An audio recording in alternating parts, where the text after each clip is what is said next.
राम राम राम हरे हरे, हरे कृष्णा कृष्ण कृष्ण हरे हरे, हरे राम राम राम हरे हरे, हरे कृष्णा कृष्ण कृष्ण हरे हरे, हरे राम राम राम हरे हरे, हरे कृष्णा कृष्ण कृष्ण हरे हरे, हरे राम राम राम हरे हरे, हरे कृष्णा कृष्ण कृष्ण हरे हरे, हरे राम राम राम हरे हरे, हरे कृष्णा कृष्ण कृष्ण हरे हरे, हरे राम राम राम हरे हरे। विवेकचंद्राय राधिकाय तदरे कृष्णाय कृष्णभक्ताय तद्भक्ताय नमः। श्री प्रभुपाद की जय। महाराज जय। हरे कृष्ण। श्रीमद्भागवतम प्रथम स्कंदम अध्याയം 14 ശ്ലോകം 38.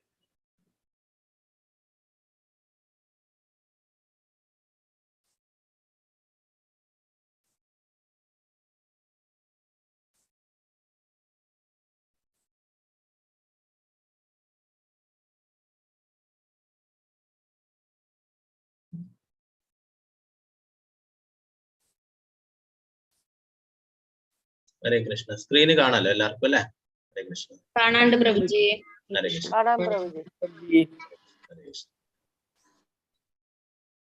ഓം നമോ ഭഗവതേ വാസുദേവായ, ഓം നമോ ഭഗവതേ വാസുദേവായ, ഓം നമോ ഭഗവതേ വാസുദേവായ.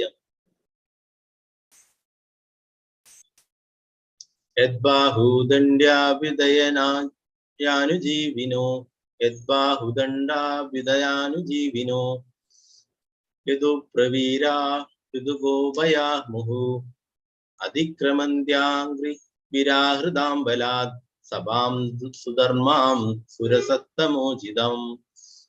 യദ്ബാഹുദണ്ഡാഭ്യുദയാനുജീവിനോ യദു പ്രവീരാ യദുഗോപയാമുഹു അതിക്രമന്ത്യംഗ്രി വിരാഹൃതംബലാത് സഭാം സുധർമാം സുരസത്തമോചിതാം.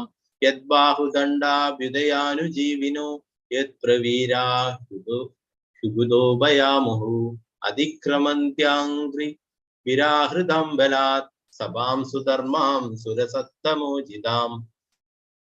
ഹരേ കൃഷ്ണ. നമുക്ക് എല്ലാവർക്കും ചൊല്ലാം. ഓം നമോ ഭഗവതേ വാസുദേവായ, ഓം നമോ ഭഗവതേ വാസുദേവായ. യദ്ബാഹുദണ്ഡാഭ്യുദയാനുജീവിനോ യദ്ബാഹുദണ്ഡാഭ്യുദയാനുജീവിനോ പ്രവീരാ യുഗുദോപയാമുഹു പ്രവീരാ യുഗുദോപയാമുഹു അതിക്രമന്ത്യാംഗ്രി വിരാഹൃതംബലാത് അതിക്രമന്ത്യാംഗ്രി വിരാഹൃതംബലാത് സഭാം സുധർമാം സുരസത്തമോചിതാം. സഭാം സുധർമാം സുരസത്തമോചിതാം.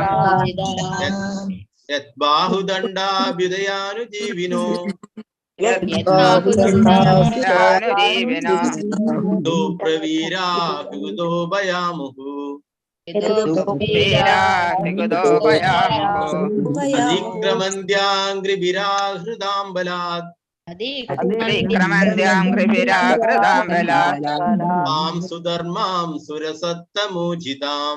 സഭാം സുധർമാം സുരസത്തമോചിതാം. ഹരേ ഹരേ കൃഷ്ണ പ്രഭുജി. ഹരേ കൃഷ്ണ. രാജിമാതാജി ചൊല്ലിക്കൊള്ളു. ഹരേ കൃഷ്ണ പ്രഭുജി. ഹരേ കൃഷ്ണ. ഓം നമോ ഭഗവതേ വാസുദേവായ. യദ്ബാഹുദണ്ഡാഭ്യുദയാനുജീവിനോ യദു പ്രവീരാ ഹൃദോപയാമുഹു അതിക്രമന്ത്യം വിരാഹൃതാംബലാത് സഭാസുധർമാം സുരസത്തമോചിതാം. ഹരേ കൃഷ്ണ പ്രഭുജി.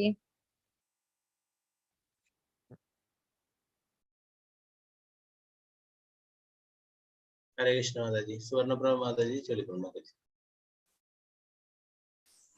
ഹരേ കൃഷ്ണ പ്രഭുജി. ഹരേ കൃഷ്ണ. ഓം നമോ ഭഗവതേ വാസുദേവായ.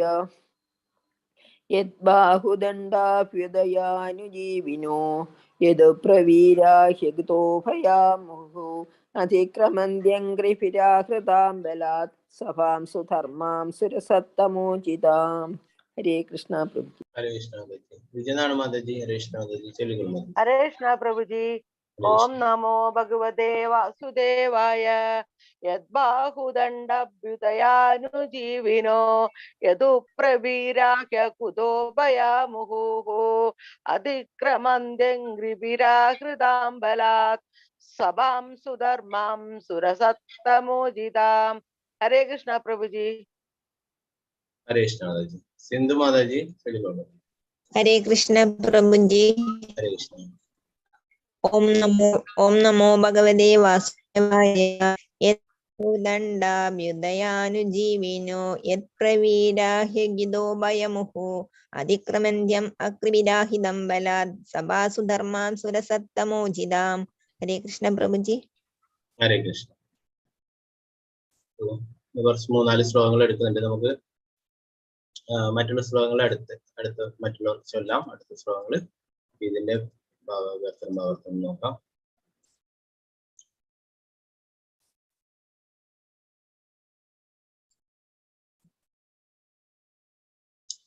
ആരുടെ ബാഹുക്കൾ അഭ്യുദയ സ്വാധീനിക്കപ്പെടുന്നു, അനുജീവനഹ സർവദാ ജീവിക്കുന്നു, യദുകുലത്തിലെ അംഗങ്ങൾ, പ്രവീരന്മാർ, ഹി അഗുദോഭയ എല്ലാ തരത്തിലും നിർഭയരായി, മുഹു നിരന്തരമായി, അതിക്രമന്തി തരണം ചെയ്യുന്നു, അംഗ്രിബിദ് പാദത്താൽ ആഹൃതാം കൊണ്ടുവന്നു, ബലാത്കരമായി, സഭയിൽ, സുധർമ്മൻ, സുരസത്തമ ദേവന്മാരിൽ ഉത്തമൻ, ഉചിതാം അർഹതയുള്ള. വിവർത്തനം ഭാവാർത്ഥം എസി ഭക്തിവേദാന്ത സ്വാമി ശ്രീല പ്രഭുപാദിജി. യദുകുലത്തിലെ പ്രവീരന്മാർ ശ്രീകൃഷ്ണ ഭഗവാന്റെ ബാഹുക്കളാൽ സംരക്ഷിക്കപ്പെടുകയാൽ എല്ലാവിധത്തിലും സദാ നിർഭയരായി വസിച്ചിരുന്നു. ശ്രേഷ്ഠരായ ദേവന്മാർക്ക് അർഹതയുള്ളതിനെ അവരിൽ നിന്നും തട്ടിപ്പറിക്കുകയാൽ അവർ പാദങ്ങളാൽ സുധർമ്മന്റെ സമ്മേളന മന്ദിരത്തിന്മേൽ കുറ്റമായി ചവിട്ടി. ഭാവാർത്ഥം ശ്രീല പ്രഭുപാദിജി. ഭഗവാന്റെ നേരിട്ടുള്ള സേവനത്തിൽ ഏർപ്പെട്ടിരിക്കുന്ന ആത്മാർത്ഥരായ സേവകരെ ഭഗവാൻ എല്ലാവിധ ഭയത്തിൽ നിന്നും സംരക്ഷിക്കുന്നു.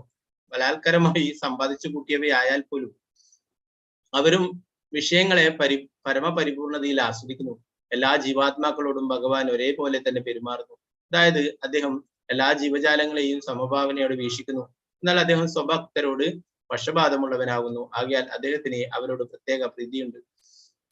ഭൗതിക ലോകത്തിലെ എല്ലാ ശ്രേഷ്ഠ വസ്തുക്കളാലും സമ്പുഷ്ടമാകിയാൽ ദ്വാരകാപുരി അഭിവൃദ്ധമായിരുന്നു. ആ രാജ്യത്തിന്റെ പ്രതാപത്തിനും പദവിക്കും അനുയോജ്യമായ വിധത്തിൽ അവിടുത്തെ സമ്മേളന മന്ദിരം നിർമ്മിച്ചിരുന്നു.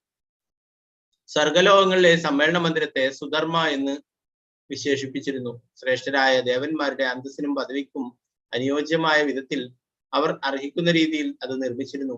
നിശ്ചയമായും ഭൂലോകത്തിലെ ഒരു രാജ്യത്തെയും ഉദ്ദേശിച്ചല്ല അവിധമൊരു സമ്മേളന മന്ദിരം നിർമ്മിച്ചത്. എന്നാൽ ഒരു രാജ്യം എത്ര തന്നെ ഭൗതിക പുരോഗതി കൈവരിച്ചിരുന്നതായാലും ഭുവനത്തിലെ മാനവർക്ക് അത്തരമൊരു സമ്മേളന മന്ദിരം രൂപകൽപ്പന ചെയ്ത് നിർമ്മിക്കുക അസാധ്യമാകുന്നു. എന്നാൽ ശ്രീകൃഷ്ണ ഭഗവാൻ ഭൂമിയിൽ വസിച്ചിരുന്ന കാലത്ത്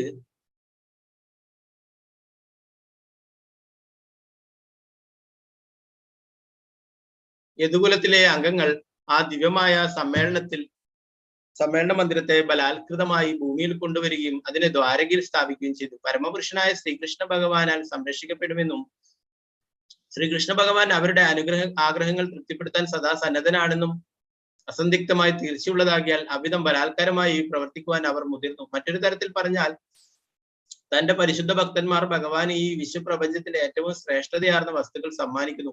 യദുവംശജർ വിശ്വപ്രപഞ്ചത്തിൽ ലഭ്യമായേക്കാവുന്ന സർവ്വവിധ സുഖസൗകര്യങ്ങളും സന്തോഷങ്ങളും ഭഗവാന് സമ്മാനിച്ചിരുന്നു. അതിനു പകരമായി അത്തരം ഭഗവത് സേവകർക്ക് നിർഭയതയും സംരക്ഷണവും ഭഗവാൻ ഉറപ്പു നൽകുന്നു. വിസ്മൃതാവസ്ഥയിലായ ബദ്ധാത്മാവ് ഭീതിയുള്ളവനാകുന്നു. എന്നാൽ സ്വപിതാവിന്റെ കൃപയെ പരിപൂർണമായും ആശ്രയിക്കുന്ന ഒരു ശിശു ഒരിക്കലും ആരെയും ഭയപ്പെടുത്താത്തതുപോലെ ഒരു മുക്താത്മാവ് ഒരിക്കലും ഭീതിയുള്ളവനെയല്ല. ഒരു ജീവാത്മാവ് ഭഗവാനുമായുള്ള തന്റെ ശാശ്വത ബന്ധത്തെ വിസ്മരിക്കുകയും അപ്രകാരം സുഷുപ്തിയിലായിരിക്കുകയും ചെയ്യുമ്പോൾ അവന് അനുഭവപ്പെടുന്ന ഒരു തരത്തിലുള്ള മിഥ്യയാണ് ഭീതാവസ്ഥ. ഭഗവത്ഗീത 2:20 പ്രസ്താവിച്ചിരിക്കുന്ന പോലെ ജീവാത്മാവിന്റെ വ്യവസ്ഥാപിതമായ ഘടനയനുസരിച്ച് അതിനൊരിക്കലും ജന്മമരണങ്ങളില്ല. അജനും നിത്യനും ശാശ്വതനും പ്രാചീനനുമാണ് ആത്മാവ്. എന്നിരിക്കെ ഭീതാവസ്ഥയ്ക്ക് കാരണം എന്താണ്? നിദ്രയിലായിരിക്കുന്ന ഒരുവൻ ഒരു പക്ഷേ സ്വപ്നത്തിൽ കടുവയെ കണ്ട് ഭയചകിതനായേക്കാം. എന്നാൽ അവന്റെ സമീപത്ത് ഉണർന്നിരിക്കുന്ന ഒരാൾ അവിടെ ഒരു കടുവയെയും കാണുന്നില്ല. സ്വപ്നാവസ്ഥയിലുള്ളവനും ജാഗ്രതാവസ്ഥയിലുള്ളവനും കടുവയെ എന്നത് വെറും കാൽപ്പനികം മാത്രമാകുന്നു. എന്തെന്നാൽ യഥാർത്ഥത്തിൽ അവിടെ കടുവില്ല. എന്നാൽ തന്റെ ജാഗരമായ അഥവാ പ്രബുദ്ധമായ ജീവിതത്തെക്കുറിച്ച് വിസ്മരിച്ച ഒരുവൻ സദാ ഭീതാവസ്ഥയിലാവുന്നു. അതേസമയം തന്റെ നിലയെക്കുറിച്ച് ഭഗവാനും ജീവാത്മാവും തമ്മിലുള്ള ശാശ്വത ബന്ധത്തെക്കുറിച്ച് വിസ്മരിക്കാത്ത ഒരുവൻ ഒരിക്കലും സംഭ്രാന്തനാകുന്നതേയില്ല. അതുകൊണ്ട് ഭഗവാനെ സേവിക്കുന്നതിൽ യദുകുലത്തിലുള്ളവർ തികച്ചും ജാഗരൂകരായിരുന്നു. ആകയാൽ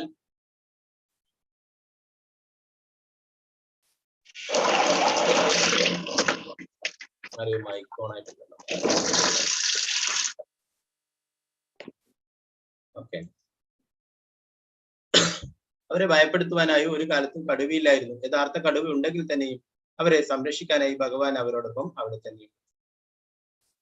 39ാമത്തെ ശ്ലോകം നമുക്ക് നോക്കാം. ഓം നമോ ഭഗവതേ വാസുദേവായ. ഓം നമോ ഭഗവതേ വാസുദേവായ. ഓം നമോ ഭഗവതേ വാസുദേവായ.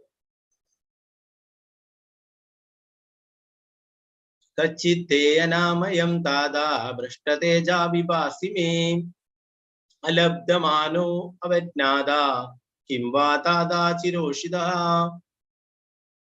കച്ചിത്തേ അനാമയം താദാ ഭ്രഷ്ടതേജാ വിഭാസി മേ അലബ്ധമാനോ അവജ്ഞാതാ കിം വാ താദാ ചിരോഷിതഃ. കച്ചിത്തേ അനാമയം താദാ ഭ്രഷ്ടതേജാ വിഭാസി മേ അലബ്ധമാനോ അവജ്ഞാതാ കിം വാ താദാ ചിരോഷിതഃ. ഹരേ കൃഷ്ണ. നേരത്തെ ചൊല്ലാൻ ബാക്കിയുള്ളവർ ചൊല്ലിക്കൊള്ളൂ. അനിതകുമാരി മാതാജി ചൊല്ലിക്കൊള്ളൂ. ഹരേ കൃഷ്ണ പ്രഭുജി. ഹരേ കൃഷ്ണ. ഓം നമോ ഭഗവതേ വാസുദേവായ. കച്ചിത്തേ അനാമയം താദാ ഭ്രഷ്ടതേജാ വിഭാസി മേ അലബ്ധമാനോ അവജ്ഞാതാ കിം വാ താദാ ചിരോഷിതഃ. ഹരേ കൃഷ്ണ പ്രഭുജി.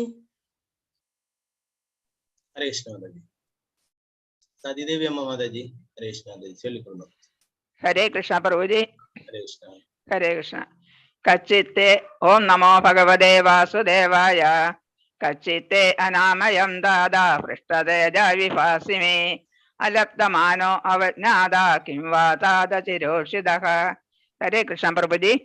ഹരേ കൃഷ്ണ മാതാജി. മാലതി മാതാജി ചൊല്ലിക്കൊള്ളൂ മാതാജി. ഹരേ കൃഷ്ണ പ്രഭുജി. ഹരേ കൃഷ്ണ. ഓം നമോ ഭഗവതേ വാസുദേവായ. കച്ചിത്തേ നാമയം താദാ ഭ്രഷ്ടതേജ വിഭാസി മേ അലബ്ധമാനോ അവജ്ഞാതാ കിം വാ താദ ചിരോഷിതാ. ഹരേ കൃഷ്ണ പ്രഭുജി. ഹരേ കൃഷ്ണ മാതാജി. ശാരദ നായർ മാതാജി ഹരേ കൃഷ്ണ മാതാജി ഹരേ കൃഷ്ണ പ്രഭുജി. ചൊല്ലിക്കൊള്ളൂ. ഹരേ കൃഷ്ണ. ഓം നമോ ഭഗവതേ വാസുദേവായ. കച്ചിത്തേ അനാമയം താദാ ഭ്രഷ്ടതേജോ വിഭാസി മേ അലബ്ധമാനോ അവജ്ഞാതാ കിം വാ താദാ ചിരോഷിതഃ. ഹരേ കൃഷ്ണ. ഹരേ കൃഷ്ണ മാതാജി. വത്സലയം മാതാജി ഹരേ കൃഷ്ണ മാതാജി ചൊല്ലിക്കൊള്ളൂ. ഹരേ കൃഷ്ണ പ്രഭുജി. ചൊല്ലിക്കൊള്ളൂ. ഹരേ കൃഷ്ണ. ഓം നമോ ഭഗവതേ വാസുദേവായ. കച്ചിത്തേ നാമയം താദാ പൃഷ്ഠതേജാ വിഭാസി മേ അലബ്ധമാനോ വജ്ഞാതാ കിം വാ താദാ ചിരോഷിതാ. ഹരേ കൃഷ്ണ പ്രഭുജി. ഹരേ കൃഷ്ണ മാതാജി. ശോഭ മാതാജി ചൊല്ലിക്കൊള്ളൂ മാതാജി. ഹരേ കൃഷ്ണ പ്രഭുജി. ഹരേ കൃഷ്ണ ചൊല്ലിക്കൊള്ളൂ. ഓം നമോ ഭഗവതേ വാസുദേവായ. കച്ചിത്തേ അനാമയം താദാ പൃഷ്ഠതേജ വിഭാവസി മേ അൽബദ്ധമാനോ അവജ്ഞാതാ കിം വാ താദ ചിരോഷിതാ. ഹരേ കൃഷ്ണ. ഹരേ കൃഷ്ണ മാതാജി. ശ്രീജ വിജയ മാതാജി ഹരേ കൃഷ്ണ മാതാജി ചൊല്ലിക്കൊള്ളൂ മാതാജി. ഹരേ കൃഷ്ണ പ്രഭുജി. ഓം നമോ ഭഗവതേ വാസുദേവായ. കച്ചിത്തേ അനാമയം താദാ ഭ്രഷ്ടതേജാ വിഭാസി മേ അലബ്ധമാനോ അവജ്ഞാതാ കിം വാ താദാ ചിരോഷിതഃ. ഹരേ കൃഷ്ണ. ഹരേ കൃഷ്ണ മാതാജി. സീതാരാമനുണ്ണി മാതാജി ഹരേ കൃഷ്ണ മാതാജി. ഹരേ കൃഷ്ണ പ്രഭുജി. ഹരേ കൃഷ്ണ. ഓം നമോ ഭഗവതേ വാസുദേവായ. കച്ചിത്തോ നാമയം താദാ ഭ്രഷ്ടതേജാ വിഭാസി മേ അലബ്ധമാനോ അവജ്ഞാതാ കിം വാ താദ ചിരോഷിതഃ. ഹരേ കൃഷ്ണ പ്രഭുജി. ഹരേ കൃഷ്ണ. ഭാരതിയമ്മ മാതാജി ഹരേ കൃഷ്ണ മാതാജി ചൊല്ലിക്കൊള്ളൂ. ഹരേ കൃഷ്ണ പ്രഭുജി. ഹരേ കൃഷ്ണ. ഓം നമോ ഭഗവതേ വാസുദേവായ. കച്ചിത്തേ അനാമയം താദപൃഷ്ടതേജാ വിഭാസി മേ അലബ്ധമാനോ വജ്ഞാതാ കിം വാ താദ ചിരോഷിതഃ. ഹരേ കൃഷ്ണ. ഹരേ കൃഷ്ണ മാതാജി. ശാരദജി നമ്പൂതിരി മാതാജി ഹരേ കൃഷ്ണ മാതാജി. ഹരേ കൃഷ്ണ പ്രഭുജി. ചൊല്ലിക്കോളൂ മാതാജി. ഹരേ കൃഷ്ണ. ഓം നമോ ഭഗവതേ വാസുദേവായ. കച്ചിത്തെ അനാമയം ദാദാ പൃഷ്ഠതേജ വിഭാസി മേ അലപ്തമാനോ അവജ്ഞാത കിം വാ താത ചിരോഷിതഃ. ഹരേ കൃഷ്ണ പ്രഭുജി. ഹരേ കൃഷ്ണ മാതാജി.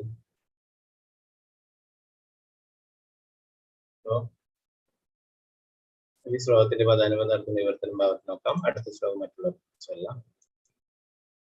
കച്ചിത് അല്ലേ തേ അങ്ങയുടെ അനാമയം ആരോഗ്യത്തിന് കുഴപ്പമൊന്നുമില്ലല്ലോ. താതാ എന്റെ പ്രിയ സഹോദര ഭ്രഷ്ട ഇല്ലാതെയായി തേജ കാന്തി അഥവാ ശരീര തേജസ് വിഭാസി തോന്നുന്നു. മേ എനിക്ക് അലബ്ധമാന അനാദരവ് അവജ്ഞ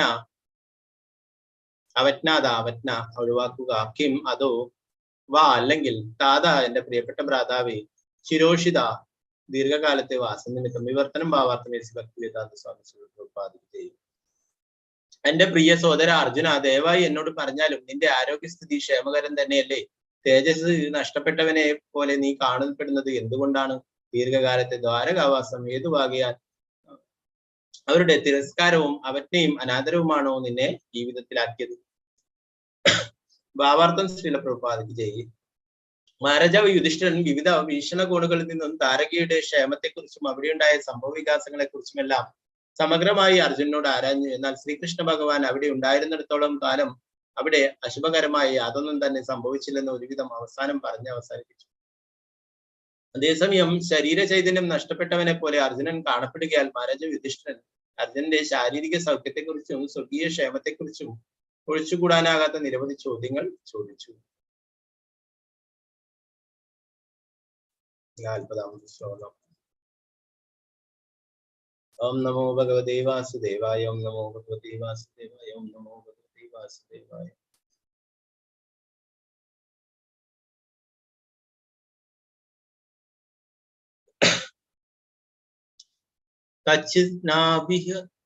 കച്ചിന്നാഭിഹതോ അഭാവേ ശബ്ദാദിവിരമംഗളേ മുക്തമർത്തിഭ്യ ആശയായ പ്രതിശ്രുതം. കച്ചിന്നാഭിഹതോ അഭാവൈ ശബ്ദാദിവിരമംഗളൈ മുക്തമർത്തിഭ്യ ആശയാത് പ്രതിശ്രുതം. കച്ചിന്നാഭിഹതോ അഭാവൈ ശബ്ദാദിവിരമംഗളൈ മുക്തമർത്തഭ്യ ആശയായ പ്രതിശ്രുതം. ഹരേ കൃഷ്ണ. മറ്റുള്ളവർ നേരത്തെ ബാക്കിയുള്ളവര് ബിന്ദു ഭവനെ മോദത്തിൽ ചൊല്ലിക്കൊള്ളും. ഹരേ കൃഷ്ണ. അൺമ്യൂട്ട് ചെയ്തോളൂ. ഹരേ കൃഷ്ണ പ്രഭുജി. ചൊല്ലിക്കൊള്ളും. അതെ. ഓം നമോ കേൾക്കാമോ പ്രഭുജി? കേൾക്കാം ചൊല്ലിക്കൊള്ളും. ഓം നമോ ഭഗവതേ വാസുദേവായ. കച്ചിന്നാഭിഹതോ അഭാവൈ ശബ്ദാദിവിരമംഗളൈഃ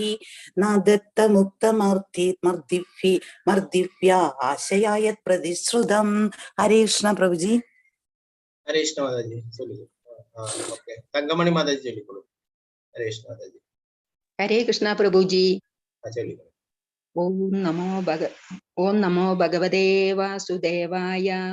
കച്ചിന്നാഭിഹതം അഭാവൈ ശബ്ദാദിവിരമംഗളൈ നദത്തമുക്തമർത്തിഭ്യ ആശയായ പ്രതിശ്രുതം. ഹരേ കൃഷ്ണ. ഹരേ കൃഷ്ണ മാതാജി. മിനി മാതാജി ഹരേ കൃഷ്ണ ചൊല്ലിക്കൊള്ളും. ഹരേ കൃഷ്ണ പ്രഭുജി. ഓം നമോ ഭഗവതേ വാസുദേവായ. കച്ചിന്നാഭിഹതോ അഭാവേ ശബ്ദ ആദിഭിരമംഗളേ മുക്തമർത്തിഭ്യ ആശയായ പ്രതിശ്രുതം. ഹരേ കൃഷ്ണ പ്രഭുജി. ഹരേ കൃഷ്ണ മാതാജി. വസന്ത മാതാജി ഹരേ കൃഷ്ണ ചൊല്ലിക്കൊള്ളും. ഹരേ കൃഷ്ണ പ്രഭുജി. ഹരേ കൃഷ്ണ. ഓം നമോ ഭഗവതേ വാസുദേവായ. കച്ചിന്നാഭിഹതോ അഭാവൈ ശബ്ദാദിവിരമംഗളൈ നദത്ത മുക്തമർത്തിഭ്യ ആശയായ പ്രതിശ്രുതം. ഹരേ കൃഷ്ണ. ഹരേ കൃഷ്ണ. ശ്രീരഞ്ജിനി മാതാജി ഹരേ കൃഷ്ണ ചൊല്ലിക്കോളൂ. അൺമ്യൂട്ട് ചെയ്തോളൂ.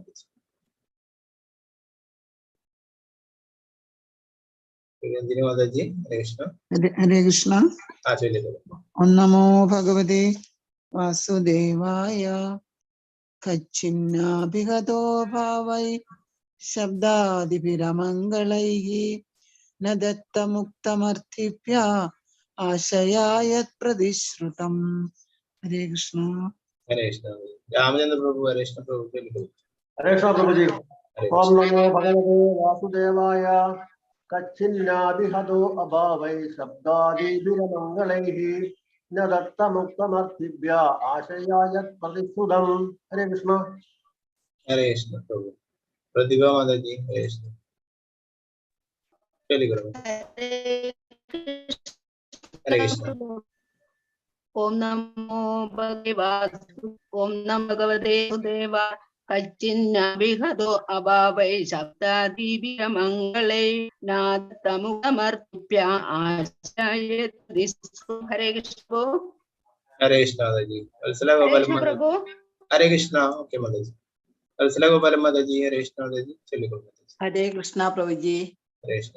ഓം നമോ ഭഗവതേ വാസുദേവായ. കച്ചിന്നാഭിഹതോ അഭാവൈ ശബ്ദാദിഭിരമംഗളൈ ന ദത്തമുക്തമർത്ഥിത്യ ആശയാ യത് പ്രതിശ്രുതം. ഹരേ കൃഷ്ണ പ്രഭുജി. ഹരേ കൃഷ്ണ മാതാജി. അനിതാമണി കൃഷ്ണ മാതാജി. ഹരേ കൃഷ്ണ മാതാജി ചൊല്ലിക്കോളൂ മാതാജി. ഹരേ കൃഷ്ണ പ്രഭുജി. ഹരേ കൃഷ്ണ. ഓം നമോ ഭഗവതേ വാസുദേവായ. കച്ചിന്നാഭിഹതോ ഭാവൈ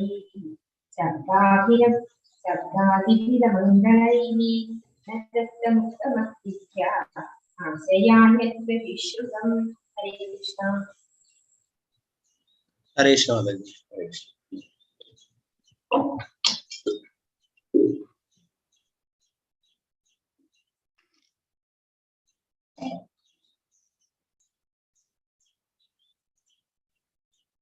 ഈ ശ്ലോകത്തിന്റെ പ്രധാന പദാർത്ഥം വിവർത്തനം ആവർത്തി നോക്കാം.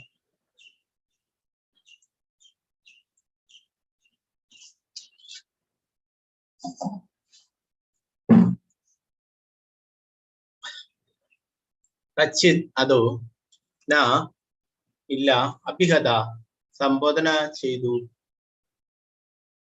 അഭാവൈ അപ്രിയമായ ശബ്ദാദിവി വാക്കുകളാൽ അമംഗളകരമായ ന ഇല്ല ദത്തം ദാനമായി നൽകുക ഉക്തം പറഞ്ഞു അർത്ഥിഭ്യ ആരാഞ്ഞവനി ആശയ പ്രതീക്ഷയാൽ യത് എന്ത് പ്രതിശ്രുതം വാഗ്ദാനം ചെയ്തു. വിവർത്തനം ഭാവാർത്ഥമേ ശ്രീ ഭക്തി വേദാന്ത സ്വാമി ശ്രീ പ്രഭുപാദിക്ക് ജയ്. അപ്രിയമായ വാക്കുകളാൽ അങ്ങയെ ആരെങ്കിലും അഭിസംബോധന ചെയ്യുകയോ ഭയപ്പെടുത്തുകയോ ചെയ്തു ആരെങ്കിലും ആവശ്യപ്പെട്ട ദാനം നൽകാനോ അല്ലെങ്കിൽ ആർക്കെങ്കിലും അങ്ങ് നൽകിയ വാഗ്ദാനം നിറവേറ്റാനോ കഴിഞ്ഞില്ലയോ? ഭാവാർത്ഥം ശ്രീ പ്രഭുപാദിക്ക് ജയ്. പണം ആവശ്യമുള്ളവർ ചിലപ്പോഴൊക്കെ ക്ഷത്രിയരെയോ സമ്പന്നരെയോ സമീപിക്കാറുണ്ട്. ദാനത്തിനായി സമീപിക്കുന്ന വ്യക്തിയെയും സ്ഥലകാലങ്ങളെയും പരിഗണിച്ച് ദാനം നൽകേണ്ടത് ധനം കൈവശം വെച്ചിരുന്നവരുടെ കർത്തവ്യമാകുന്നു. ഒരു ക്ഷത്രിയൻ അല്ലെങ്കിൽ സമ്പന്നൻ ഈ ധാർമ്മിക ബാധ്യതക്കനുസരിച്ച് പ്രവർത്തിക്കാത്ത പക്ഷം ഈ വിയുക്തതയ്ക്ക് അയാൾ നിശ്ചയമായും പശ്ചാത്തപിക്കേണ്ടതാകുന്നു.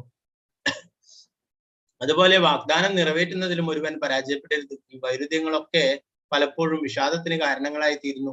അപ്രകാരം പരാജയപ്പെടുന്ന പക്ഷം ആ വ്യക്തി വിമർശനത്തിന് പാത്രമായി തീരുന്നു. അർജുനന്റെ വ്യസനകരമായ ഈ അവസ്ഥയ്ക്ക് ഇവയൊക്കെ കാരണമായേക്കാമെന്ന് മഹാരാജാവ് യുധിഷ്ഠിരൻ ശങ്കിച്ചു. പ്രഭുപാദിക്ക് ജയ. നമുക്ക് 41ാമത്തെ ശ്ലോകം നോക്കാം. ഓം നമോ ഭഗവതേ വാസുദേവായ. ഓം നമോ ഭഗവതേ വാസുദേവായ. ഓം നമോ ഭഗവതേ വാസുദേവായ.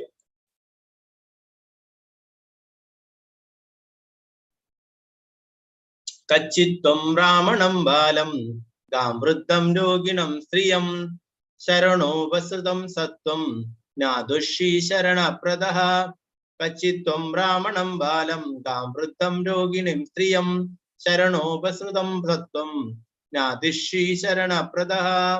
കച്ചിത്തം ബ്രാഹ്മണം ബാലം ഗാം വൃദ്ധം രോഗിണിം സ്ത്രിയം ശരണോപസൃതം സത്വം ജ്ഞാതുഷി ശരണപ്രദഃ. ഹരേ കൃഷ്ണ. ആരോ കൈ ഉയർത്തിയിട്ടുണ്ടായിരുന്നല്ലോ. സുനിത മാതാജി ചൊല്ലിക്കോളൂ മാതാജി. ഹരേ കൃഷ്ണ. ഹരേ കൃഷ്ണ. ചൊല്ലിക്കൊള്ളൂ. കച്ചിത്വം ബ്രാഹ്മണം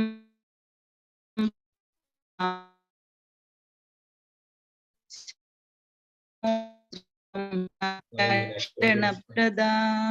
ഹരേ കൃഷ്ണ പ്രഭുജി. ഹരേ കൃഷ്ണ. മാതാജിക്ക് നെറ്റ്വർക്ക് പ്രശ്നം. ഓക്കെ, ബീന മാതാജി ചൊല്ലിക്കൊള്ളൂ. മാതാജി ഹരേ കൃഷ്ണ പ്രഭുജി. കച്ചിത്വം ബ്രാഹ്മണം ബാലം ഗാംവൃദ്ധം രോഗിണം സ്ത്രീയം ശരണോപസൃതം സത്വം നാത്യാക്ഷി ശരണപ്രദഃ. ഹരേ കൃഷ്ണ. ഹരേ കൃഷ്ണ മാതാജി. സുരേന്ദ്ര പ്രഭു, ഹരേ കൃഷ്ണ പ്രഭു ചൊല്ലുന്നുണ്ടോ പ്രഭു? ഹരേ കൃഷ്ണ ചൊല്ലിക്കൊള്ളൂ പ്രഭു. അൺമ്യൂട്ട് ചെയ്തോളൂ. ചൊല്ലിക്കൊള്ളൂ. കച്ചിത്വം ബ്രാഹ്മണം ബാലം വൃദ്ധം രോഗിണം സ്ത്രീയം ശരണോപസൃതം സത്വം നാത്രം ശ്രീ ശരണപ്രദം. ഹരേ കൃഷ്ണ പ്രഭുജി.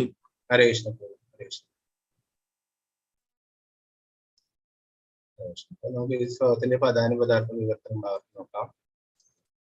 കച്ചിത് അതോ ത്വം അങ്ങ് സ്വയം ബ്രാഹ്മണൻ ബാലം ശിശു ഗാം ഗോവ് അഥവാ പശു വൃദ്ധം വൃദ്ധജനങ്ങൾ രോഗിണം രോഗികൾ സ്ത്രീയം സ്ത്രീ ശരണ ഉപസ്തുതം സംരക്ഷണത്തിനായി സമീപിക്കാൽ സത്വം ഏതെങ്കിലും ജീവിക്ക് ന അതോ അത്യാശി അഭയം നൽകാതിരിക്കുക ശരണപ്രദ അറിയിക്കുന്ന സംരക്ഷണം. വിവർത്തനം ഭാവാർത്ഥം ഭക്തിവേദാന്ത സ്വാമി ശ്രീ പ്രഭുപാദ്. ബ്രാഹ്മണർ ശിശുക്കൾ ഗോക്കൾ സ്ത്രീജനങ്ങൾ രോഗാതുരർ എന്നീ ജീവാത്മാക്കളുടെ നിരന്തര സംരക്ഷകനാണ് അങ്ങ്.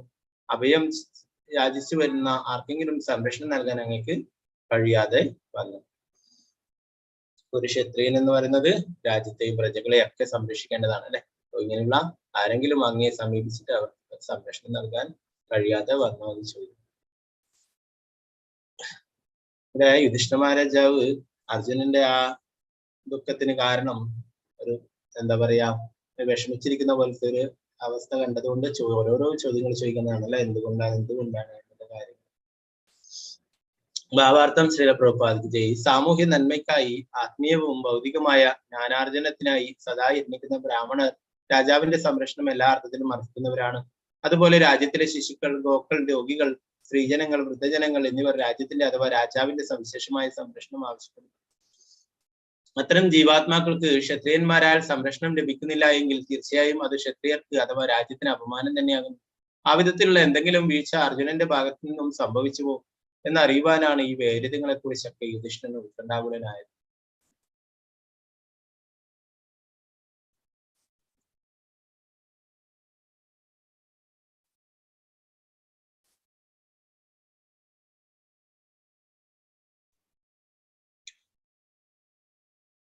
നമുക്ക് 42ാമത്തെ ശ്ലോകം നോക്കാം.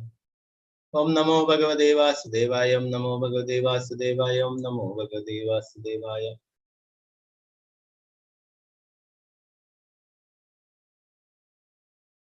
കച്ചിത്വം ന ആഗമോ അഗമ്യാം കച്ചിത്തോ നാഗമോ അഗമ്യാം ഗമ്യാം വാ സത്കൃതാം സ്ത്രിയം പരാജിതോ വാദ ഭാവാന്നോത്തമൈർനാസമൈപതി. കച്ചിത്വം നാഗമോ ഗമ്യാം വാ സത്കൃതാം സ്ത്രിയാം പരാജിതോ വാദ ഭാവാന്നോത്തമൈർനാസമൈപതി. കച്ചിത് അതോ ത്വം അങ്ങ് സ്വയം നല്ല ആഗമ സന്ധിച്ചുവോ അഗമ്യാം കുറ്റം ചുമത്തക്ക ഗമ്യാം സ്വീകരിക്കത്തക്ക വാ അല്ലെങ്കിൽ അസത്കൃതം അനുചിതമായി പെരുമാറിയോ സ്ത്രീയം ഒരു സ്ത്രീ പരാജിതനാക്കപ്പെടുകയാൽ വാ അല്ലെങ്കിൽ അതാ എന്തൊക്കെയായാലും ഭവാൻ ന അല്ലെങ്കിൽ ഉത്തമായി പരമശക്തിയാൽ ന അല്ല അസമയി സമാനരാൽ പതി ഭീതിയിൽ. വർത്തനം ഭാവാർത്ഥം എസി ഭക്തിവേദാന്ത സ്വാമി ശ്രീല പ്രഭുപാദ് ജയ്. കുറ്റവിചാരണ ചെയ്യപ്പെട്ടത്തക്ക വിധം ധർമ്മവിരുദ്ധമായി പ്രവർത്തിക്കുന്ന ഏതെങ്കിലും ഒരു സ്ത്രീയുമായി സമ്മേളിച്ചുവോ അതോ ആദരണീയരായ ഒരു സ്ത്രീയെ വേണ്ട വിധം ബഹുമാനിച്ചില്ലയോ അതോ നിസ്സാരനായ അല്ലെങ്കിൽ തുല്യശക്തിയുള്ള ആരെങ്കിലും മാർഗമധ്യേ അങ്ങേ പരാജയപ്പെടുത്തിയോ. ഭാവാർത്ഥം ശ്രീല പ്രഭുപാദ് ജയ്. പാണ്ഡവരുടെ കാലത്ത് സ്ത്രീയും പുരുഷനും തമ്മിലുള്ള സ്വതന്ത്രമായ ഇടപെടലുകൾ ചില നിശ്ചിത നിബന്ധനകൾക്ക് വിധേയമായി മാത്രം ആയിരുന്നു എന്ന് ഈ ശ്ലോകത്തിൽ നിന്നും മനസ്സിലാക്കാം. ആ കാലഘട്ടത്തിൽ ഉന്നത കുലജാതർ, അതായത് ബ്രാഹ്മണർ, ക്ഷത്രിയർ എന്നിവർ വൈശ്യസ്ത്രീയോ ശൂദ്രസ്ത്രീയോ സ്വീകരിക്കുന്നത് അനുവദനീയമായിരുന്നു. എന്നാൽ നിമ്നകുലജാതനായ ഒരുവനെ ഉന്നത കുലത്തിൽ നിന്നും സ്ത്രീയെ സ്വീകരിക്കുക നിഷിദ്ധമായിരുന്നു. ക്ഷത്രിയർക്ക് പോലും ബ്രാഹ്മണ കുലജാതരായ സ്ത്രീജനങ്ങളെ സ്വീകരിക്കുന്നതിന് അനുവാദമില്ലായിരുന്നു. സപ്തമാതാക്കളിൽ ഒരുവളായി ബ്രാഹ്മണ പത്നിയെ കരുതുന്നു. സപ്തമാതാക്കൾ എന്ന് പറയുന്നത് ഗുരുവിന്റെ സ്വന്തം മാതാവ്, ആത്മീയ ഗുരുവിന്റെ പത്നി അഥവാ ഗുരുപത്നി, ബ്രാഹ്മണന്റെ പത്നി, രാജാവിന്റെ പത്നി, ഗോമാതാവ് അഥവാ പശു, പോറ്റമ്മ, ഭൂമിദേവി, ഇവരാണ് സപ്തമാതാക്കൾ.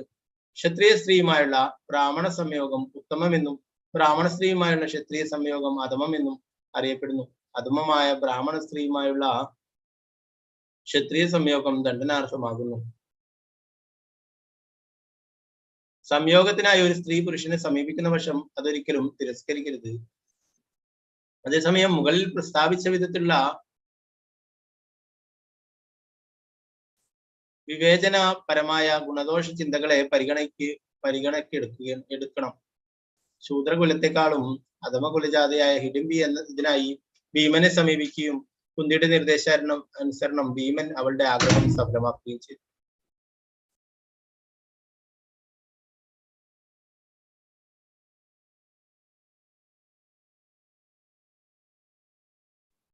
എന്നാൽ ബ്രാഹ്മണ യുവതിയാണെന്ന കാരണത്താൽ ജയാദി ശുക്രാചാര്യരുടെ പുത്രിയെ വിവാഹം കഴിക്കുന്നതിന് വിസമ്മതിച്ചു. പാണ്ഡുവിനെയും ധൃതരാഷ്ട്രയും ജാതരാക്കാൻ ബ്രാഹ്മണനായ വ്യാസദേവനോട് ആവശ്യപ്പെട്ടു. മുക്കുവ കുടുംബത്തിലെ അംഗമായ സത്യവതിയിൽ മഹാബ്രാഹ്മണനായ പരാശരമുനിക്കുണ്ടായ പുത്രനാണ് വ്യാസദേവൻ. ആകയാൽ ഉത്തമയായ സ്ത്രീ പുരുഷ സംയോഗത്തിന് നിരവധി ദൃഷ്ടാന്തങ്ങളുണ്ട്. ഈ ഭിന്നവർണ്ണത്തിലുള്ള സ്ത്രീ പുരുഷ സംയോഗങ്ങളിൽ ഒന്നും തന്നെ ജുഗുപ്സാവഹമല്ലെന്നു മാത്രമല്ല അവയുടെ ഫലങ്ങളിൽ ഒന്നുപോലും അസത്തല്ല. സംയോഗ ഫലമായി ജാതരായ സന്തതികളിൽ അസത്തായി അഥവാ കൊള്ളരുത്തത്തി ആരും തന്നെയില്ല.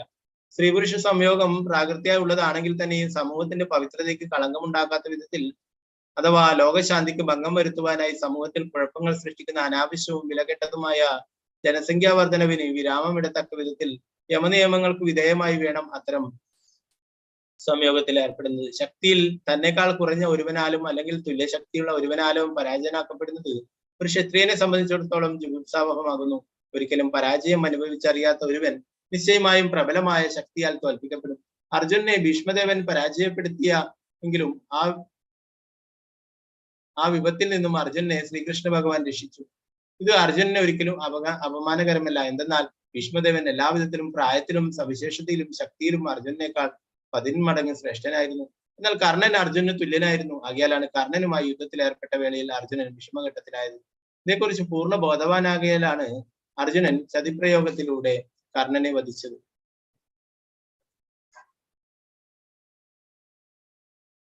ക്ഷത്രിയന്മാരുടെ നീതി അപ്രകാരമാകിയാലാണ് ദ്വാരകയിൽ നിന്നും കൊട്ടാരത്തിലേക്ക് മടങ്ങുന്ന മാർഗമധ്യേ അനിഷ്ട സംഭവങ്ങൾ വല്ലതും ഉണ്ടായോ എന്ന് മഹാരാജാവ് യുധിഷ്ഠിരൻ അർജുനനോട് ചോദിക്കുന്നത്. പിന്നീട് 43-ാമത്തെ ശ്ലോകം. 44 ശ്ലോകങ്ങളോടെ ഈ അധ്യായം തീരുകയാണ്. ഓം നമോ ഭഗവതേ വാസുദേവായ. ഓം നമോ ഭഗവതേ വാസുദേവായ. ഓം നമോ ഭഗവതേ വാസുദേവായ. അഭിസിത്പര്യഭുംഗസ്താസ്ത്വം സംഭൂജ്യൻ വൃദ്ധബാലകാൻ ജുഗുപ്സിതം കർമ്മ കിഞ്ചിത് കൃതവാനായദശമം. അഭിസുത്പര്യഭുംഗസ്താസ്ത്വം സംഭൂജ്യാൻ വൃദ്ധബാലകാൻ ജുഗുപ്സിതം കർമ്മ കിഞ്ചിത് കൃതവാനായദശമം. അഭിസിത് അത് അപ്രകാരമായിരിക്കുന്ന വശം, പര്യ മാറ്റി നിർത്തി, പുങ്കത ഭുജിച്ചുവോ, ത്വം അങ്ങ് സ്വയം, സംഭോജ്യാൻ ഒരുമിച്ച് ഭക്ഷണം കഴിക്കാൻ അർഹതയുള്ള, വൃദ്ധജനങ്ങൾ, ബാലകാൻ ബാലകന്മാർ, യുഗുപ്സിതം ചെറുക്കത്തക്ക, കർമ്മ പ്രവൃത്തി, കിഞ്ചിത് എന്തെങ്കിലും, കൃതവാൻ പ്രവർത്തിച്ചുവോ, ന അല്ല, യത് അത്, അക്ഷമം അക്ഷന്തവ്യമായ.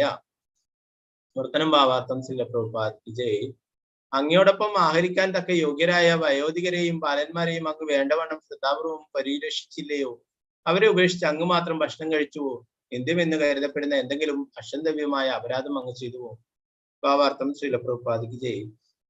ഇതംപ്രദമായി എല്ലാ ശിശുക്കളും കുടുംബത്തിലെ എല്ലാ വയോധികന്മാർക്കും ബ്രാഹ്മണർക്കും രോഗഗ്രസ്തരായവർക്കും ആഹാരം നൽകിയ ശേഷം മാത്രം ആഹരിക്കുക എന്നത് ഒരു ഗൃഹസ്ഥാശ്രമിയുടെ കർത്തവ്യമാകുന്നു. മാത്രമല്ല വിശന്നിരിക്കുന്നവർ അജ്ഞാതരായവരാണെങ്കിൽ പോലും അവർ സ്വയം ഭക്ഷണം കഴിക്കുന്നതിന് മുമ്പ് ആഹാരം കഴിക്കുന്നതിനായി ക്ഷണിക്കേണ്ടത് ഒരു ഉത്തമ ഗൃഹസ്ഥാശ്രമിയെ സംബന്ധിച്ച് അത്യന്താപേക്ഷിതമാകുന്നു. അപ്രകാരം വിശന്നിരിക്കുന്ന ആരെങ്കിലും വീതിയിലുണ്ടോ എന്ന് നിർബന്ധമായും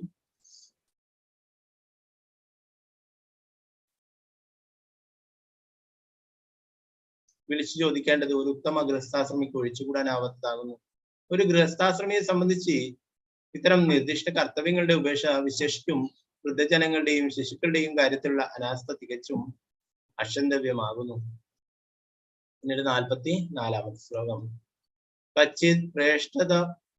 കച്ചിത് പ്രേഷ്ഠതമേ നാദ ഹൃദയേനാത്മബന്ധുനാ ശൂന്യോസ്മീരഹിതോ നിത്യം മന്യസേതേന്യദാനരു. കച്ചിത് പ്രേഷ്ഠതമേ നാദ ഹൃദയേനാത്മബന്ധുനാ ശൂന്യോസ്മീരഹിതോ നിത്യം മന്യസേതേന്യദാനരു. കച്ചിത് അതോ പ്രേഷ്ഠതമേന അത്യന്തം പ്രിയപ്പെട്ടവനെ, അതാ എന്റെ സഹോദര അർജുന, ഹൃദയേന ഉറ്റ, ആത്മബന്ധുന സ്വന്തം ആത്മമിത്രം ശ്രീകൃഷ്ണ ഭഗവാൻ, ശൂന്യ ശൂന്യമായ, അസ്മി ഞാൻ ആകുന്നു, രഹിത നഷ്ടപ്പെടുകയാൽ, നിത്യം എല്ലാ സമയത്തും അഥവാ നിത്യം, മന്യസേ അങ്ങ് വിചാരിക്കുന്നു, തേ അങ്ങയുടെ അന്യത അല്ലാത്ത പക്ഷം, നാ ഒരിക്കലും ഒരു മാനസിക പ്രയാസം. വർത്തനം ഭാവാർത്ഥം ശ്രീ ഭക്തിവേദാന്ത സ്വാമി ശ്രീല പ്രഭുപാദി ജയ്. അതോ അങ്ങയുടെ ആത്മമിത്രമായ ശ്രീകൃഷ്ണ ഭഗവാന്റെ അഭാവം നിമിത്തമാണോ അങ്ങ് സദാ വികാരശൂന്യനായി കാണപ്പെടുന്നത്?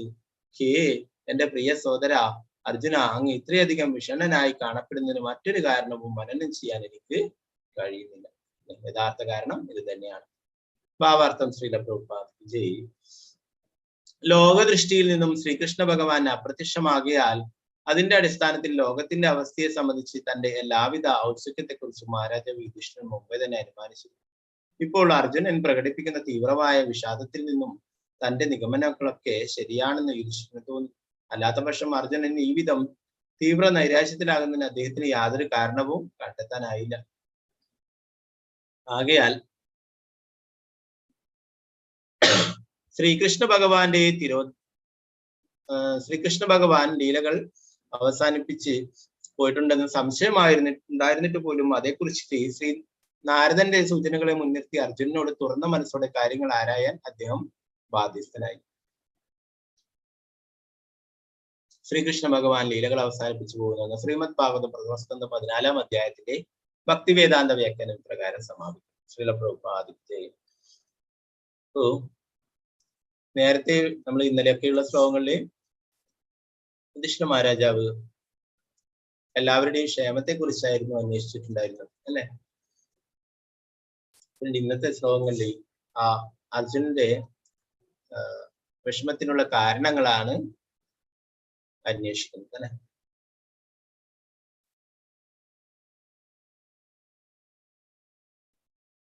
നാരായണം നമസ്കൃത്യ നരം ചൈവ നരോത്തമം ദേവീം സരസ്വതീം വ്യാസം തതോ ജയമുദ്രേ നഷ്ടപ്രായേഷു ഭദ്രേഷു നിത്യം ഭാഗവത സേവയ ഭഗവതി ഉത്തമ ശ്ലോകേ ഭക്തിർഭവതി നൈഷ്ഠികി മുഖം കരോതി വാചാലം പങ്കും ലംഘയതേ ഗിരിമത്കൃപാതമഹം വന്ദേ ശ്രീഗുരു ദീനദാരിണം പരമാനന്ദമാധവം ശ്രീ ചൈതന്യേശ്വര.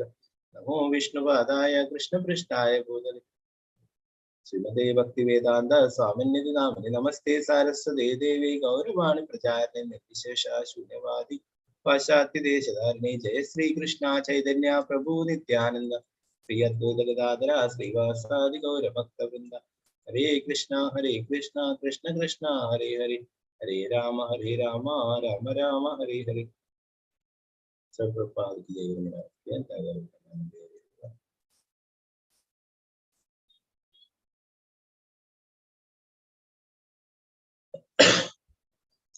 പ്രഭാത ഇതിന്റെ 38-ാമത്തെ ഭാവാർത്ഥത്തിൽ ഭഗവത്ഗീതയിലെ 2:20 ശ്ലോകത്തെ കുറിച്ചിട്ട് അതിന് പരാമർശം പറഞ്ഞു. ജീവാത്മാവിന്റെ വ്യവസ്ഥിതമായ ഘടനയനുസരിച്ച് അതിനൊരിക്കലും ജന്മമരണങ്ങളില്ല. അജനും നിത്യനും ശാശ്വതനും പ്രാചീനനുമാണ് ആത്മാവ്. എന്നിരിക്കെ പീതാവസ്ഥയ്ക്ക് കാരണം എന്താണ്? നിദ്രയിലായിരിക്കുന്ന ഒരുവൻ പക്ഷേ സ്വപ്നത്തിൽ കടുവയെ കണ്ട് ഭയചിതനാക്കാം. എന്നാൽ അവന്റെ സമീപത്ത് ഉണർന്നിരിക്കുന്ന ഒരാൾ അവിടെ എവിടെയും കടുവയെ കാണുകയില്ല. അല്ലെ? സ്വപ്നാവസ്ഥയിലുള്ളവനും ജാഗ്രത അവസ്ഥയിലുള്ളവനും കടുവ എന്നത് വെറും കാൽപ്പനികം മാത്രം. അപ്പോ ഇവിടെ ഭഗവാനിൽ വിശ്വാസമില്ലാത്തവര് എപ്പോഴും ഭയപ്പെട്ടുകൊണ്ടേയിരിക്കും. അല്ലെ? എന്നാൽ ഭഗവാന്റെ സേവനങ്ങൾ ചെയ്ത് ഭഗവാന്റെ നാമം ജപിക്കുന്നവർക്ക് ഒരിക്കലും യാതൊന്നിനെയും പേടിക്കേണ്ടതായിട്ടില്ല. അല്ലെ? ഇവിടെ പറയുന്നു,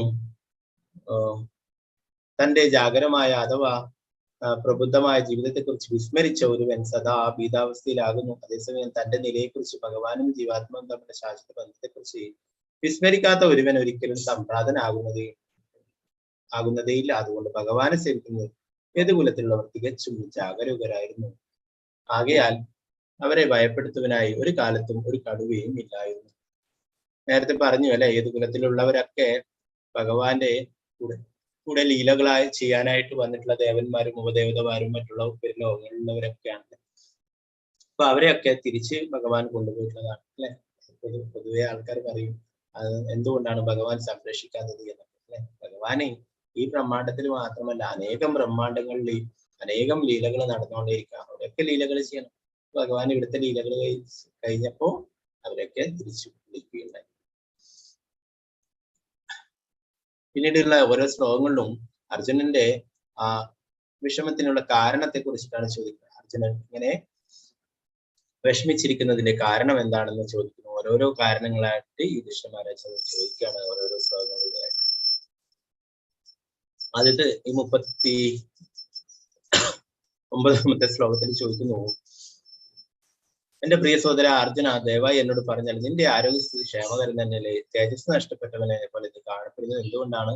ദീർഘകാലത്തെ ധാരകവാസം ഏതുവാകാൽ അവരുടെ തിരസ്കാരവും അവജ്ഞയും അനാദരവുമാണോ നിന്നെ ജീവിതത്തിലാക്കുന്നത്? ഇപ്പോ കുറെ കാലമായി പോയിട്ടെന്ന് നേരത്തെ പറഞ്ഞില്ലേ, 7 മാസത്തോളം അല്ലേ. അപ്പോ നമ്മുടെ വീട്ടിലൊക്കെ ഒരു അതിഥി വന്നിട്ടാകുമ്പോൾ നമ്മള് കുറച്ച് ദിവസമൊക്കെ നിൽക്കും അല്ലെ, നല്ല സന്തോഷമായിരിക്കും അല്ലെ. പിന്നെ കുറെ ദിവസം ഇങ്ങനെ നിൽക്കുമ്പോ നമുക്ക് തന്നെ വിചാരിക്കും അല്ലെ, ഇത് പോകുന്നില്ലേ എന്താണ് എന്നൊക്കെ വിചാരിക്കും അല്ലെ. അപ്പൊ അതുപോലെ അർജുന 7 മാസത്തോളായി ദ്വാരകയിൽ പോയിട്ട്. അപ്പോ ഇവിടെ ചോദിക്കുന്നു, അവരുടെ തിരസ്കാരവും അവജ്ഞയും അനാദരവുമാണോ നിന്നെ ഈ വിധത്തില് ആക്കിയത് അല്ലെ? അല്ല, എന്നാല് അർജുനന് യാതൊരു അവജ്ഞയും ഒന്നും ഉണ്ടായിരുന്നില്ല അല്ലെ. എല്ലാവരും ഇഷ്ടപ്പെടുന്നതാണ്, ഭഗവാന്റെ അത്രയും പ്രിയ മിത്രവും ഭക്തനും ഒക്കെയാണ് അല്ലെ. അതുകൊണ്ട് തന്നെ അർജുനന് അവർക്കും ഒക്കെ ദ്വാരകവാസികൾക്കൊക്കെ പ്രിയപ്പെട്ടവൻ തന്നെയാണ്.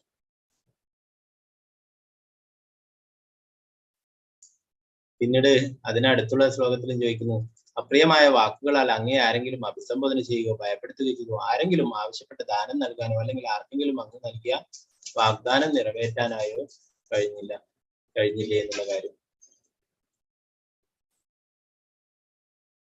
അപ്പോ പലതരത്തിലും നമുക്ക് ആരെങ്കിലും അടിച്ചു കഴിഞ്ഞാൽ അത്ര കുറച്ച് വേദനിച്ചാലും അത് കുറച്ച് കഴിയുമ്പോൾ പോകും അല്ലെ.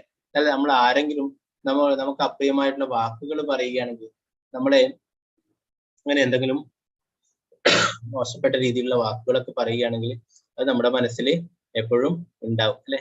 എന്നാലും നമുക്ക് അതൊന്നും പാടില്ല. ഭഗവത്ഗീതയിൽ നമ്മൾ പഠിച്ചു ഇങ്ങനെയുള്ള ശത്രു മിത്രം അല്ലെ, അങ്ങനെയുള്ള ആ ദ്വന്ദ്ങ്ങളൊന്നും നമുക്ക് പാടില്ല. അതുപോലെ തന്നെ നമ്മൾ എന്താ പറയാ, ചൈതന്യ മഹാപ്രഭു എന്ന് പറയുന്നു,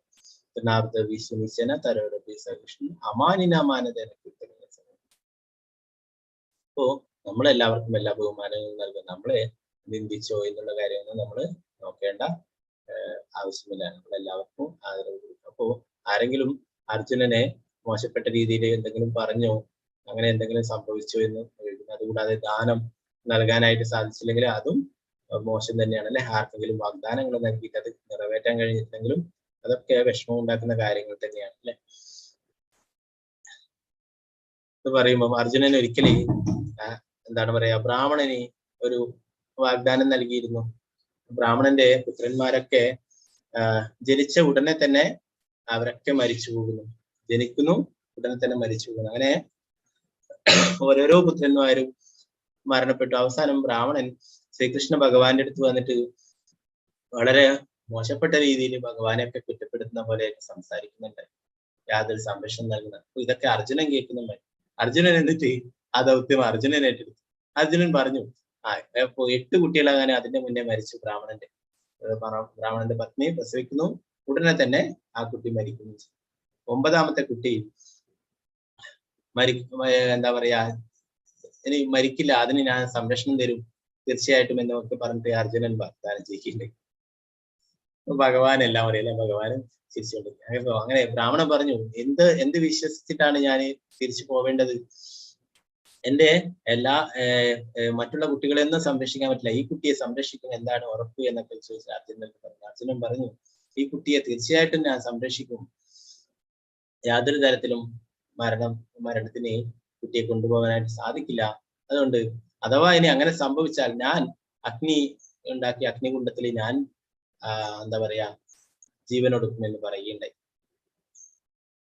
അപ്പോ അങ്ങനെ എന്താ പറയാ ബ്രാഹ്മണന്റെ പത്നി പ്രസവിക്കാറായപ്പോൾ അർജുനൻ അസ്ത്രങ്ങളൊക്കെ എടുത്ത് സകല ദിക്കിലും സംരക്ഷണം നൽകിയുണ്ടായി, എല്ലാ തരത്തിലും അവിടെ കാവൽ നിൽക്കുന്നു.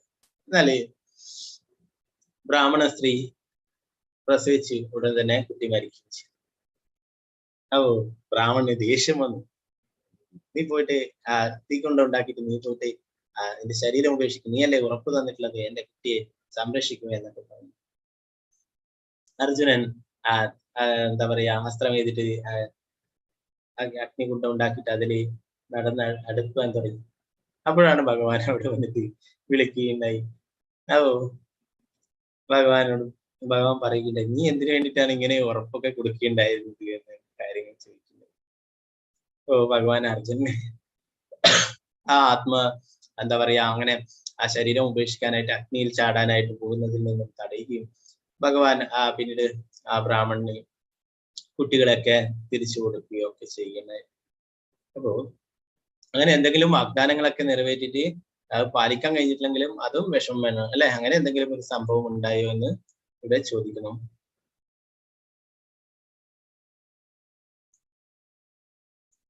പിന്നീട് അടുത്ത ശ്ലോകത്തിൽ പറഞ്ഞു, ബ്രാഹ്മണ ശിശുക്കൾ, ഗോക്കൾ, സ്ത്രീജനങ്ങൾ, രോഗാതുരർ എന്നീ ജീവാത്മാക്കളുടെ നിരന്തര സംരക്ഷകനാണ് അങ്ങ്. അഭയം യാചിച്ചു വന്ന ആർക്കെങ്കിലും സംരക്ഷണം നൽകാൻ അങ്ങ് കഴിയാതെ വന്നു.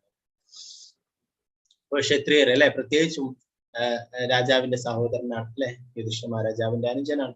അതുകൊണ്ട് തന്നെ രാജാവിന്റെ കടമയാണ് എല്ലാ പ്രജകൾക്കും എല്ലാവർക്കും സംരക്ഷണം നൽകുക എന്നുള്ളത്. പശുക്കളെയും ബ്രാഹ്മണരെയും അല്ലെ, നേരത്തെ ക്ലാസ്സിലൊക്കെ ചർച്ച ചെയ്തു. ബ്രാഹ്മണരും പശുക്കളൊക്കെ ഭഗവാന് പ്രിയപ്പെട്ടതാണ് അല്ലെ, അവർക്ക് പ്രത്യേകിച്ചും സംരക്ഷണം നൽകണം. അതുകൂടാതെ സ്ത്രീകളും കുട്ടികൾക്കും രോഗങ്ങൾ ബാധിച്ചവർ അല്ലെ, ഇവരൊക്കെ നിരന്തര സംരക്ഷകനാണ്. അപ്പോ അവർക്ക് ആർക്കെങ്കിലും സംരക്ഷണം നൽകാൻ കഴിയാതെ വന്നു എന്ന് ചോദിക്കുന്നു അല്ലെ. നമുക്ക് ഇന്നത്തെ കാലഘട്ടത്തിൽ കാണാം, അവർക്ക് ആർക്കും തന്നെ സംരക്ഷണം നൽകാൻ ഇന്നത്തെ കാലങ്ങളിൽ സാധിക്കില്ല അല്ലെ. കുട്ടികളും സ്ത്രീജനങ്ങളും ഒക്കെ അപമാനിക്കപ്പെടുകയും അവരെയൊക്കെ ചൂഷണം ചെയ്യുകയും ഒക്കെ ചെയ്യുകയാണ്. ഇവിടെ പറയുന്നു, രാജ്യത്തിലെ ശിശുക്കൾ, ഗോക്കൾ, രോഗികൾ, സ്ത്രീജനങ്ങൾ, വൃദ്ധജനങ്ങൾ എന്നിവർ രാജ്യത്തിന്റെ അഥവാ രാജാവിന്റെ സവിശേഷമായ സംരക്ഷണം ആവശ്യപ്പെടുന്നു. അത്തരം ജീവാത്മാക്കൾ ക്ഷത്രിയന്മാരാൽ സംരക്ഷണം ലഭിക്കുക എന്നില്ലെങ്കിൽ തീർച്ചയായും അത് ക്ഷത്രിയർക്ക് അഥവാ രാജ്യത്തിന് അപമാനം തന്നെയാവുന്നു. അത്തരത്തിലുള്ള എന്തെങ്കിലും വീഴ്ച അർജുനന്റെ ഭാഗത്ത് നിന്ന് സംഭവിച്ചു എന്നറിയാൻ യുധിഷ്ഠിരന് ഉത്കണ്ഠാകുലനായത്.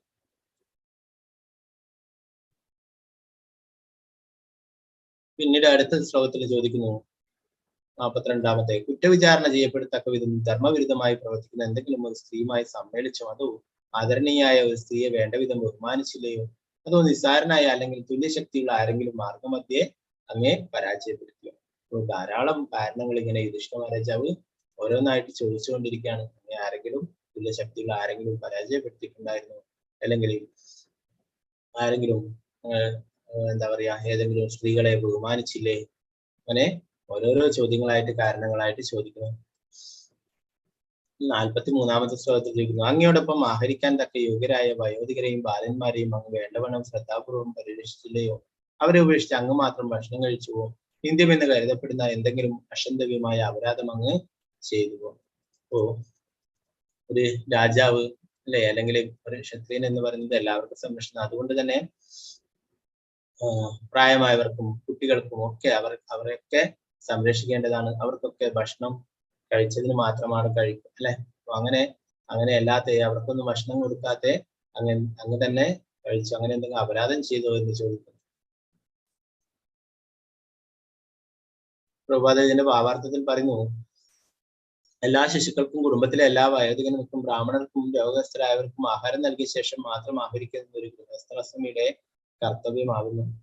ഇപ്പോ വീടുകളിലൊക്കെ പഴയ കാലങ്ങളിൽ അങ്ങനെയാണ് അല്ലെ, വീട്ടില് മുതിർന്നവര് ആണ് കഴിക്കുക അല്ലെ, പിന്നെ ചെറിയ കുട്ടികൾക്കൊക്കെ കൊടുക്കുക അല്ലെ, അതിനൊക്കെ ശേഷമാണ് മറ്റുള്ളവരൊക്കെ കഴിക്കുക അല്ലെ, അങ്ങനെയാണ്. എന്നാൽ ഇന്ന് എല്ലാവരും ഓരോരോ എന്താ പറയാ, ഓരോരാൾക്ക് ഇഷ്ടമുള്ള സമയത്ത് ഓരോരോ സ്ഥലത്ത് വെച്ചിട്ടൊക്കെയാണ് കഴിക്കുക അല്ലെ, അങ്ങനെയല്ല. പഴയ കാലങ്ങളിലൊക്കെ കൂട്ടുകുടുംബങ്ങളിൽ അങ്ങനെയായിരുന്നു കഴിച്ചിരുന്നത്. അവർക്കൊക്കെ പ്രാധാന്യം നൽകിയിരുന്നു, മുതിർന്നവർക്കും കുട്ടികൾക്കും ഒക്കെ. മാത്രമല്ല വിശന്നിരിക്കുന്നവർ അജ്ഞാതരായവരാണെങ്കിൽ പോലും അവരെ സ്വയം ഭക്ഷണത്തിന് മുമ്പ് ആഹാരം കഴിക്കുന്നതിനായി ക്ഷണിക്കേണ്ടത് ഒരു ഉത്തമ ഗൃഹസ്ഥാശ്രമയെ സംബന്ധിച്ച് അത്യന്താപേക്ഷിതമാകുന്നു. നമ്മൾ നേരത്തെ രന്തിദേവന്റെ ലീലയെ കുറിച്ച് പറയുകയുണ്ടായില്ലേ. രന്തിദേവൻ 41 ദിവസം വ്രതമെടുത്തിട്ട് അത് വ്രതം മുറിക്കാനായിട്ട് പോകുമ്പോൾ അവിടെ ഓരോരോ ആൾക്കാർ വന്നു ദേവന്മാര് പരീക്ഷിക്കാനായിട്ട് അല്ലെ, ഇന്ദ്രനും ബ്രഹ്മാവും ഇവരൊക്കെ വരികയുണ്ടായി അല്ലെ. എന്നാല് രന്തിദേവൻ എന്താ, അവർക്കൊക്കെ എല്ലാ ഭക്ഷ്യവസ്തുക്കളും കൊടുക്കുകയുണ്ടായി അല്ലെ. അവസാനം വെള്ളം ഉണ്ടായിട്ട് അതുപോലും കൊടുക്കുകയുണ്ടായി. ചണ്ടാളൻ വന്നിട്ട് അദ്ദേഹത്തിന് അതും കൊടുക്കി. അപ്പോ അങ്ങനെയാണ് അതിഥിയായിട്ട് ആരെങ്കിലും വരികയും ഭക്ഷണത്തിനായിട്ട് ആരെങ്കിലും വരുമ്പോൾ അവർക്ക് എല്ലാം കൊടുക്കണം എന്നാണ്, അവര് അറിയാത്തവരാണെങ്കിൽ പോലും എന്നിവിടെ പറയുന്നു. ശ്രീല പ്രഭുപാദർ അതാണ് ഇസ്കോണിന്റെ ക്ഷേത്രങ്ങളിൽ എല്ലാവർക്കും നൽകിയിട്ടുള്ള നിർദ്ദേശം. ആ ക്ഷേത്രത്തിന്റെ ഒരു 10 കിലോമീറ്റർ ചുറ്റളവിൽ എല്ലാവർക്കും പ്രസാദം കൊടുക്കണമെന്ന്. പ്രഭുപാദരി അവിടെ പ്രഭുപാദരുടെ റൂമിൽ വെച്ചിട്ട് ജനലിനെ കൂടി നോക്കുമ്പോഴേ പ്രഭുപാദരി കാണുകയുണ്ടായി, കുട്ടികളൊക്കെ അവിടെ വേസ്റ്റൊക്കെ കൂട്ടിയിട്ടിരിക്കുന്നതിൽ നിന്നും പന്നികളും നായ്ക്കളും പൂച്ചകളും കുരങ്ങന്മാരും ഇതൊക്കെ അതിൽ നിന്ന് ഓരോ വസ്തുക്കൾ എടുത്ത് കഴിക്കുന്നു. അതിന്റെ കൂടെ കുട്ടികളും അതിൽ നിന്ന് ഭക്ഷണാവശിഷ്ടങ്ങളൊക്കെ എടുത്ത് കഴിക്കുന്നു. പ്രഭുപാദരുടെ കണ്ണുകൾ നിന്ന് പ്രഭുപാദരി പിന്നീട് ഇസ്കോൺ ക്ഷേത്രങ്ങളിലൊക്കെ എന്താ പറയാ, എങ്ങനെയുള്ള വഴിയിലെ അനാഥരായിട്ട് കഴിയുന്നവർക്കും വൃദ്ധന്മാർക്കും കുട്ടികൾക്കും ഒക്കെ ഭക്ഷണങ്ങൾ പ്രസാദം എത്തിച്ചു കൊടുക്കാനായിട്ട് ഏർപ്പാടുണ്ടാക്കുകയുണ്ടായി. നമുക്ക് ഇന്നും വൃന്ദാവനത്തിലൊക്കെ കാണാം, അവരുടെ വാഹനങ്ങളിൽ അവിടെ വൃന്ദാവനത്തിലെ അവിടെ അടുത്തുള്ള പ്രദേശങ്ങളിലൊക്കെ അവർക്കൊക്കെ പ്രസാദം എത്തിച്ചു കൊടുക്കും.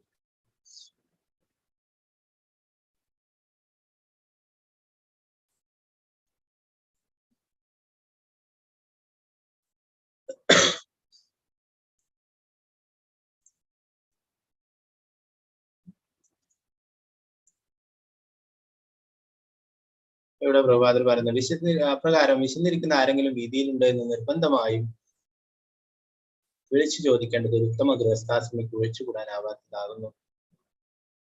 പഴയ കാലങ്ങളിലൊക്കെ അങ്ങനെ ഉണ്ടല്ലേ, ആരെങ്കിലും ഭക്ഷണം കഴിക്കേണ്ടതായിട്ടുണ്ടോ എന്ന് വിളിച്ചു ചോദിച്ചിട്ട് ആരെങ്കിലും അങ്ങനെ ഉണ്ടെങ്കിൽ അവർക്കൊക്കെ കൊടുത്തിട്ട് അവിടെയുള്ള ഗൃഹനാഥന്മാർ കഴിക്കുകയുള്ളൂ പിന്നീട് അല്ലെ.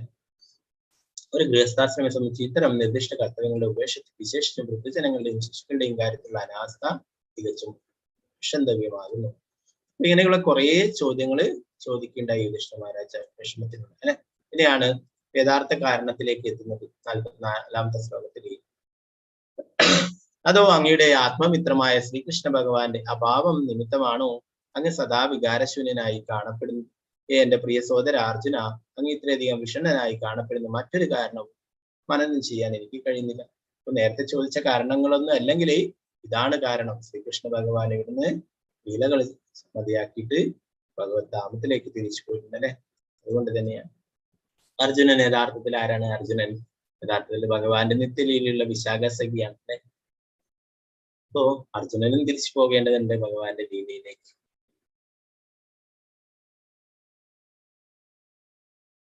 ലോകദൃഷ്ടിയിൽ ശ്രീകൃഷ്ണ ഭഗവാൻ അപ്രത്യക്ഷമാകിയാൽ അതിന്റെ അടിസ്ഥാനത്തിൽ ലോകത്തിന്റെ അവസ്ഥയെ സംബന്ധിച്ച് തന്റെ എല്ലാവിധ ഔത്സുക്യത്തെ കുറിച്ചും അറിഞ്ഞ യുധിഷ്ഠിരൻ മുമ്പേ തന്നെ അനുമാനിച്ചിരുന്നു.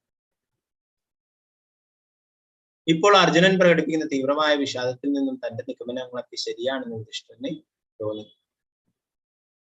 അല്ലാത്ത പക്ഷം അർജുനൻ ഈ വിധം തീവ്ര നൈരാശ്യത്തിലാകുന്നതിൽ അദ്ദേഹത്തിന് യാതൊരു കാരണവും കണ്ടെത്താനായില്ല.